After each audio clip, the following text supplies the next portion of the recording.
Hello, hello, Aries Collective. Ako po ito, si James from James Tarot PH. Ito po ang inyong weekly reading para po sa inyong April 13 hanggang 19. So mga Aries, alamin po natin naghihintay sa inyo para sa mga petsa na yan. But first, ihanda mo na ang iyong isang tanong, isang sagot para mamaya. So kung meron kang pang malakasang question, hintayin mo yung dulo ng ating reading. I will answer that for you. Okay? Let's begin. Holy Spirit, Spirit Guides, ibigay po natin kay Aries ang mga mensaheng dapat nilang malaman. Inhale and exhale your cards for the week. Ooh, beautiful. Siya nga pala Aries, salamat po ha sa lahat po ng mga hindi nag-i-skip ng ads, sa lahat po ng nagla-like, nagko-comment, at saka sa mga bago nating subscribers. Hello, subscribe, subscribe.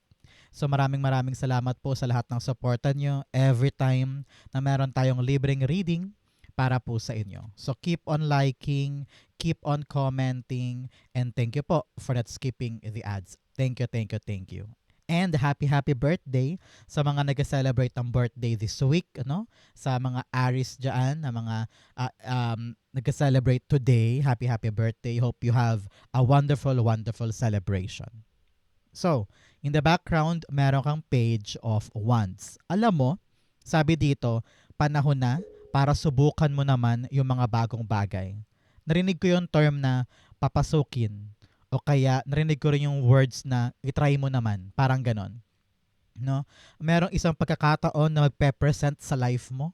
And this one is your susi. Ito yung susi mo para makaahon ka sa isang mahirap na parte ng buhay mo. Tinatawag ka ngayon, Aries, ng iyong spirit guides na maging explorable, no? Mag-explore ka, maging discoverer ka, mag-try ka ng mga new things, no? Ito yung panahon na susubok tayo. Nang sa ganun makita natin kung ano yung pwede para sa atin. Okay?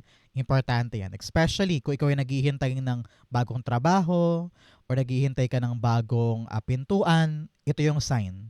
Kaya huwag matakot, try lang natin. Okay? Especially here, in your core energy, meron kang the Queen of Swords. Narinig ko panahon na para maging seryoso ka sa isang bagay na dapat mong panindigan moving forward. Okay? Sabi dito, you need to have a clear vision kung saan mo balak dalhin ang buhay mo, sa mo balak dalhin ito mga balak mong makuha sa buhay. Example, this week balak mo nang simulan tong gantong negosyo, o balak mo nang lumipat sa kabilang bayan, or balak mo nang mag-transfer sa bagong career path, no? Ito yung linggo ng pagbuo ng malino na plano na yan at kung paano mo siya gagawin, no? Very decisive ito. Ramdam ko talaga dito na nakapag-isip ka na, nakapag-decide ka na, kaya kailangan tapangan ng sarili para umaksyon sa mga desisyon na ito. Okay? Clarify natin.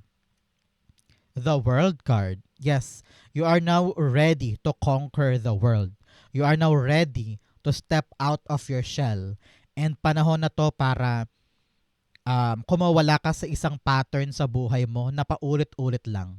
Siguro ramdam mo din yan. Bakit parang paulit-ulit lang nangyayari sa akin, paulit-ulit lang yung problema, pati solusyon, problema na naman. So ngayon parang pangarap mo na makawala, magkaroon ng growth, magkaroon ng expansion. Some of you are planning na mag-transfer talaga from one place to the other or lilipat ka ng ibang bansa kasi nandoon ang kapalaran, pwedeng ganyan. So ngayon, ipaglaban mo ngayon itong mga vision mo at maghanap ka ng paraan para makompleto mo yung mga sistema o yung paraan para magawa mo itong bagay na ito. Meron ka daw dapat kompletuhin mo na. Narinig ko 2x2 pictures or passport pictures. Gawin mo na yan, parang ganyan. Kung ano yung nire-require sa iyo, Aries, seryosohin mo, gawin mo para makompleto at makalarga ka na sa next level ng life mo. Okay? So, Aries, since ito ay April 13 to 19 reading, ano yung mga nais mong makuha this week? Yung parang, please Lord, this week ibigay mo na sa akin. I-comment mo na yan sa baba. I-manifest na natin. It will happen for you. Okay? In the area of what you need to focus on, meron kang the Two of Swords. Si Two of Swords, sinasabi dito, Aries, na this time around, pagtuunan natin ng pansin yung ating decision making. Okay? Ikaw ba ay nagpapatianod lamang sa buhay o meron kang kalakasan na loob na mag-decide na parang ayaw ko nang makinig pa sa ibang tao, ayaw ko ng ibang tao ang nagde-decide para sa akin, I want to decide for myself. Okay? Ginagawa mo ba yan ngayon? Ikaw ba yung uri ng tao na talaga namang malakas ang loob para subukan yung mga bagong pintuan? Or ikaw yung uri ng taong aatras palagi na parang ayoko itry, mahirap, nakakahiya, o kaya masyadong maraming trabaho, ayoko niyan. So, now is the right time for you to really sit down at pag-usapan kung ano tong mga gusto mong gawin na magkaibang bagay. Parang naiipit ka sa dalawang magkaibang bagay. Kaya panahon na para pagdesisyonan ito, paliwanagin ang isip para ready ka nang tumulay. Kasi hanggat hindi ka doon nagde-decide, walang mangyayari. Okay? Two of Swords, the Star card. Yes, it's all about your dream. Meron kang goal this time. Meron kang dinasal. Meron kang hiniling kay God. Sabi mo, God, I want this, I want this. Pero you need to realize na hindi ka lang pwede nakatingin lang sa goal mo. Dapat iniisip mo rin, ano ba yung ginagawa ko papalapit sa goal na yon. Okay? Example. Bigyan kita ng malupit na example. Balak mo nang magkaroon ng bawas timbang, halimbawa. Gusto mo nang lumiit yung tiyan mo, halimbawa. Pero hinihiling mo kay God, sa mo, God, please, tulungan mo kong paliitin tong tiyan na to. Pero wala ka namang ginagawa para baguhin ang diet or magkaroon na extensive exercise, di ba? So, lahat ng bagay pagdating sa goal natin, mag-uugat sa ating choices. What do you choose to do now para lumapit ka na sa iyong goal? Okay? Parang ganyan. So, Aries, happy birthday. Sabi ko nga kanina, ano pong birthday ninyo? Comment down below. Ikaw ba'y March Aries or April Aries? Comment down and we will see kung sino yung mga maraming nanonood sa atin na March or April. Okay? In the area of what you need to do, meron ka pong the King of Cups. Magpakahinahon ka ngayon ha. At sabi dito, kailangan utak kang pairalin at huwag emosyon. Halimbawa, meron kang inaasikaso ngayon, napakahirap, di ba? Ang daming kailangan kompletuhin, ang daming kailangan lakarin. So, kalamayin mong iyong emosyon. Huwag kang bigla-bigla sasabog or maiirita or bigla-bigla sisigaw or bigla-bigla mag-walk out kasi sabi mo, ayaw ko na, pagod na ako, uwi na ako. No? Sayang, di ba? So make sure ikaw ngayon, huwag kang papadala sa iyong emotions, okay? Always use your head. Narinig ko, trabaho lang, walang personalan. Tapos daw, huwag mong didibdibin lahat ng mga bagay na meron this week, okay? Huwag mong personalin, no? Make sure na ikaw ay level-headed and hindi ka madaling maapektuhan ng gulo sa paligid, okay? Napakagandang paalala niyan para sa'yo. King of Cups, you have the Four of Wands. Alam mo, narinig ko dito this week, panahon to for you to really relax. I don't know why. Kung meron daw mag-iya sa'yo for a certain party or mag-anyaya sa'yo para gumimik or lumabas, why not daw gawin mo?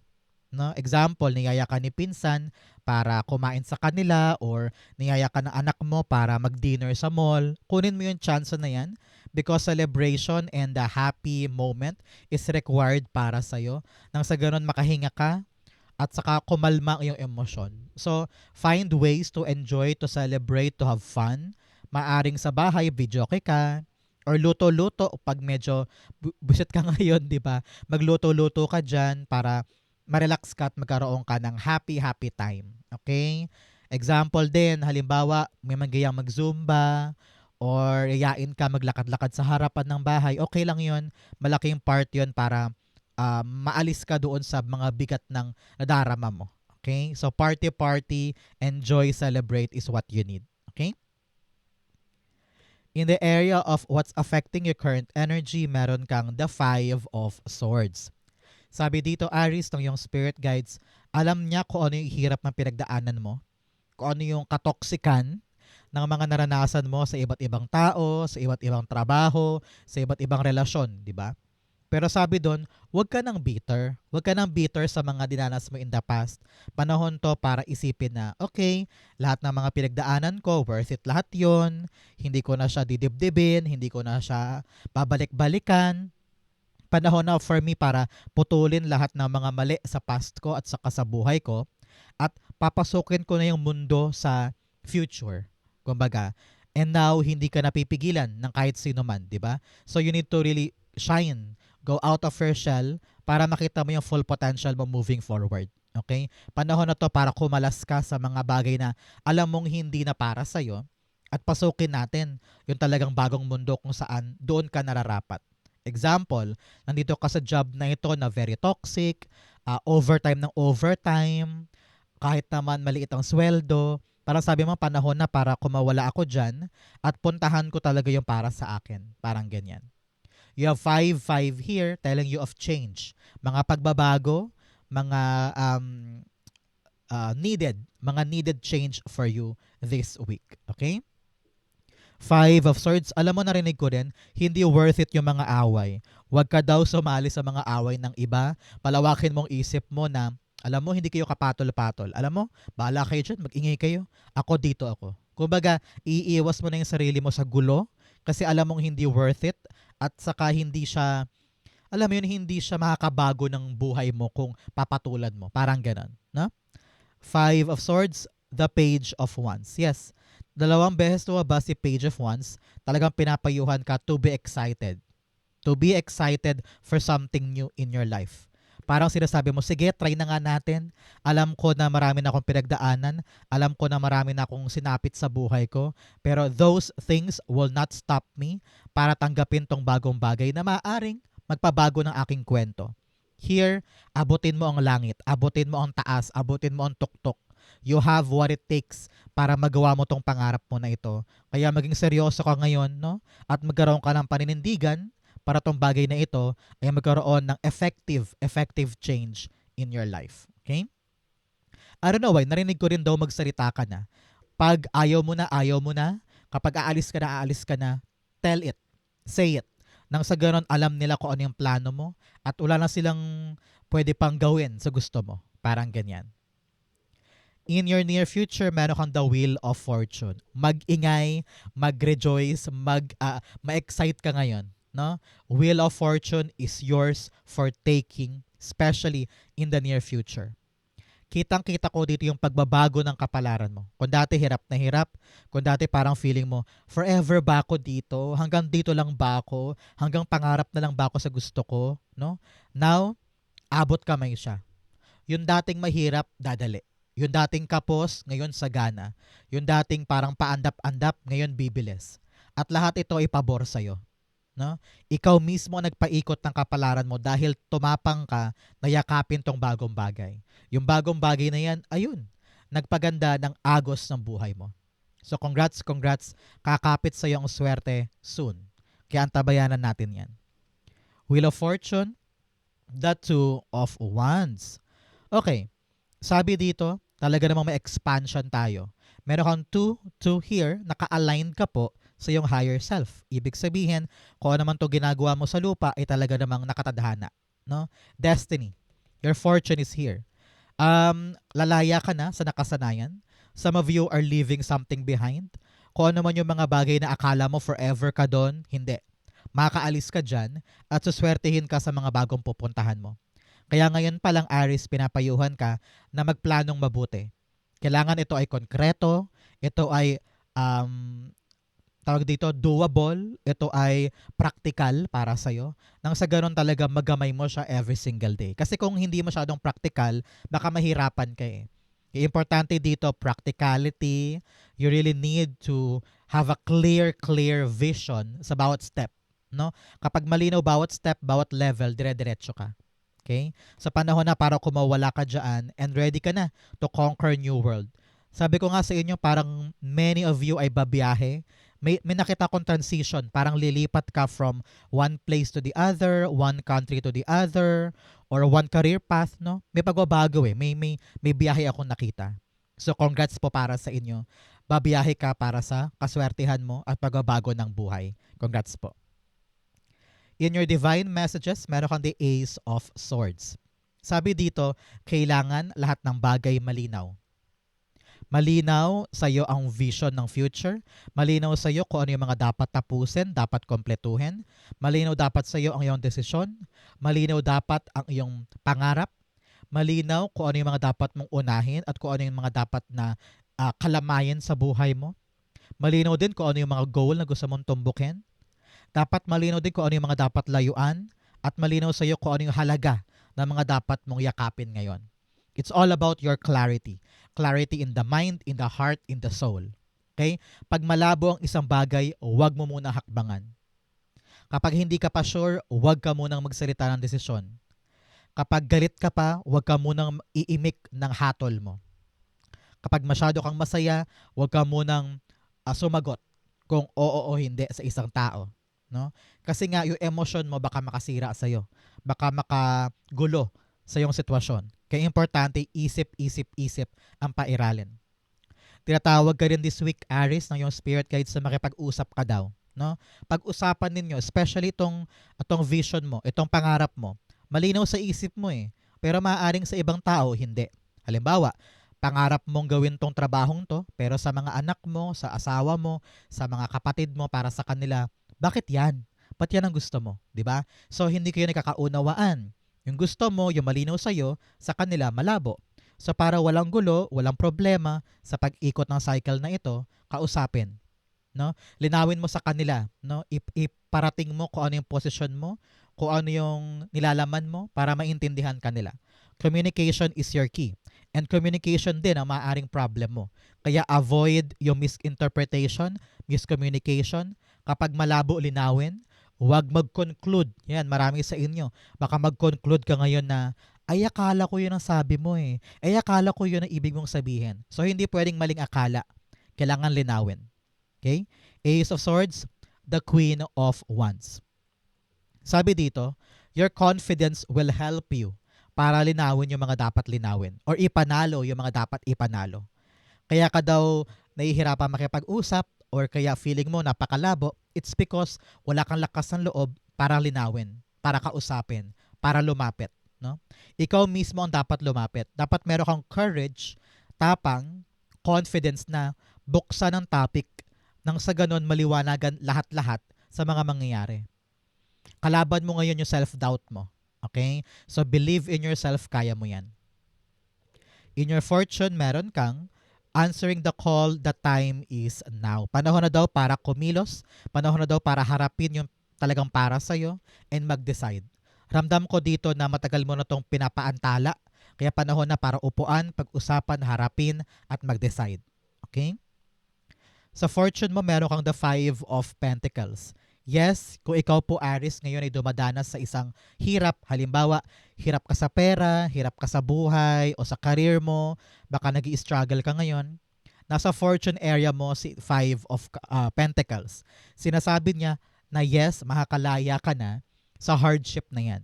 Bigla may darating na pera, or ma-okay yung iyong proyekto, o kaya yung tinatrabaho mo, akala mo plakda na, pero biglang boom, umandar, gumanda, umayos. Di ba? So asahan mo yung pagputol ngayong linggong ito ng hardship mo sa isang bagay sa buhay mo. Narinig ko rin may taong tutulong sa'yo, kaya huwag kang mag-alala. Okay? Help is coming, and this person will assist you hanggang sa makalagpas ka sa mahirap na parte na yan. Okay? 5 of Pentacles, the Wheel of Fortune. Wow! Talaga namang napakaswerte mo ngayon. 2 beses pang lumabas si Wheel of Fortune telling you na umiikot na ang kapalaran mo para sa ikakabuti mo. Kung sad-sad ka ngayon, sabi nga dito, kung nag-i-struggle ka ngayon, magbabago na yan. Yeah? Mamanlibre ka naman, no? At saka magsimba ka after this. Because ito yung malaking sign for you na yung dating hikahos, yung dating dagok, nagbabago na. At pumapabor na sa iyo yung kapalaran. Congrats po. Kung wala kang trabaho ngayon, asahan mo, makakatanggap ka na ng tawag or text or email or opportunity na tanggap ka na. Many of the changes ay talaga namang ikakagulat mo. At ito ay magpapatunay na swerte ka ngayon. Congrats po. Okay? Claim mo na to para sa iyo yan. In your divine messages, meron kang it's time to take action. Wow! Both cards are telling us, both oracle cards dito, ay sinasabihan ka ng kumilos na. Time to take action and answer the call, the time is now. Panahon na para umandar, panahon na para tanggapin, panahon na para umalago ang buhay. So, do not be afraid. In your divine messages, meron kang the 10 of Cups. Alam mo, sabi dito, your spirit guides are telling you, lagi mong isipin kung ano yung rason ng mga pinaglalaban mo ngayon. Example, nahihirapan ka. Para saan? Para kanino yung hirap na yan? Para kanino yung sakripisyo na yan? Para sa pamilya, para sa bahay, para sa utang, para sa retirement, para sa hinuhulugang lupa, o kaya para mabawi na yung sinangla. No? Marami kang rason para talagang lumakas ang loob mo na itawid yung isang bagay. And abot kamay, tanaw na tanaw mo na yung maaari mo makuha, di ba? Na-envision mo na, malinaw sa isip ko ano yung mga maabot mo. So now, harness your power para laksan ang loob na umabante at kunin talaga yung kapalaran for you. Knight of Pentacles. Basta kailangan daw matino ang plano. Pag may matinong plano at meron kang lakas ng loob, yung combo na yan, sure ball, abot mo yung wish mo. Okay? So, there's no space for doubting yourself. Kaya importante dito, dahan-dahan kang gagawa ng plano at yung planong yan dapat practical. Okay? Sinasabi rin dito na wag mo mamadaliin ang sarili. Ang mahalaga kumikilos ka. Ang mahalaga may ginagawa ka pero no rush. Kasi alam ko kapag nagmadali ka, dyan ka talaga maapektuhan eh. Dyan ka magiging komplikado. Kaya relax lang, daanan mo to ng maayos, paunti-unti, you're gonna get there. Okay? Importante yan. Outcome mo yan, bigyan mo na kita ng fortune cards. You have haystack, karma, you will reap what you have sown. Sabi dito, papasok ang good karma sa'yo, depende sa mga ginawa mo. Kung masipag ka, masipag din ang swerte. Kung tamad ka, naku, tatama rin din ang swerte. You are the reflection of your swerte. Kaya, kilos, be excited, galaw-galaw, para gumalaw din yung frequency ng iyong swerte at dumating sa'yo. You have flute, disappointment in a friend or a lover. Meron kang mga kasamahan sa buhay na parang feeling mo pinabayaan ka, inabandon ka, or disappointing ang kanilang ginawa. Panahon talaga to for you to reach out, communicate, para magkaroon ng magandang resolution. You also have egg, success assured with good plans and hard work. Sabi ko nga sa inyo, ang plano, samahan mo ng kilos, talaga namang success is yours. Pag nakakita ka ng golden na itlog, no, kung saan man yan sa TV, sa internet, o sa online, nako, confirmation ito na success is yours. You also have dog barking, advice from a friend. Makinig ka daw po sa payo ng iyong kaibigan. Maaring ito yon, itong King of Cups. This person is very, very matured. This person talaga ay magaling makinig sa pagkausap mo siya sa mga problema mo, no? So itong taong ito, papayuhan ka tungkol sa mga goal mo. Kaya importante talagang to go out, have fun, because this person, mamimit mo siya sa isang gathering. At sa gathering na yon, mabubuksan ang isip mo sa mga dapat mong gawin dahil nakausap mo siya. Okay? So ang outcome ni Aries for April 13 to 19, you have the Star card. Yes. Wow. Sabi dito, papalapit ka na ng papalapit tungkol sa pangarap mo. Meron kang wini-wish nga, sabi ko sa iyo kanina. And this time around, kapag nakapag-decide ka na, you're on the path of your goal. Ibig sabihin, abot kamay siya. Kung nanggaling ka sa struggle, ito rin po yung malaking indikasyon na bubuti na ang buhay mo. Nahirapan sa pera, aangat na ang pera. Nahirapan sa health, aangat na ang health. Nahirapan sa relasyon o sa bahay, aangat na ang antas ng buhay at relasyon. Bubuti ang lagay. Bubuti, aayos, aangat. Okay? So good luck po and congrats. Star card, the 3 of Cups. Okay. Sabi dito ng yung spirit guides, there is a reason to celebrate this week. Merong reason para mag-gather ang family. Maybe this is something about your birthday or meron kang milestone na this time around, balak mo talagang puntahan, abutin, sungkitin. And makakita ka ng mga taong susuporta sa'yo. These are your people. This is your tribe. No? Ano man ang mangyari, suportado ka nila. Kaya lalakas ang loob mo para abutin yon. And soon, you will celebrate. Okay? Congrats po. So Aries, dumako na tayo sa yung isang tanong, isang sagot. Close your eyes. Concentrate on your one question. Okay? Inhale and exhale. You have Ace of Wands, the Two of Cups, and then the Queen of Wands. Beautiful. At the bottom of your deck, meron kang the Queen of Cups. Okay. Ramdam ko na yung question mo ay talaga namang malapit sa puso mo. Gusto mo nang mapanatag sa sagot, gusto mo nang ma-confirm o gusto mo nang maging garantisado nang sa ganon hindi ka na magkaroon ng agam-agam at wala nang overthinking, wala nang overanalyzing. With the Ace of Wands here, this is really a great opportunity para sa'yo. Kung love life yung tanong mo, the answer is yes. Mutually, swak kayo, okay kayo, meron kayong isang pangarap na talagang magkatugma for the both of you. So congrats, okay? Para sa mga nagkatanong sa love life dyan.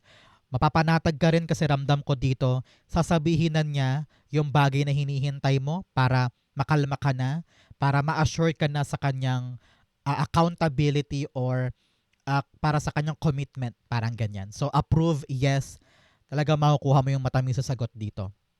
Queen of Wands, babalik ulit yung sigla mo. Babalik ulit yung parang, yes, yes, nakuha ko na, yes, yes, approve, and you are now starting this new life for you. Kung ito po ay tungkol sa employment or magandang pagkakataon, baka kontrata, or negotiation, o meron kang hinihintay na sagot, the answer is yes at magsasaya ka dahil darating na yung pagkakataon na magpo-propel sa'yo sa bagong chapter ng life mo. Okay? Yang kaba mong yan, yung takot mo na yan, malulusaw yan. Kasi planchado na, okay na. At dito, tataas yung kumpiyansa mo para ilaban, isugod, at pangatawanan itong bagong bagay sa journey mo. Okay? So, kung ang question mo yes or no, the answer is a big, big, big, big yes. Yes na yes po ang sagot sa question mo. Okay? So, congrats and good luck. New life ito. Swak na swak soulmate energy ito.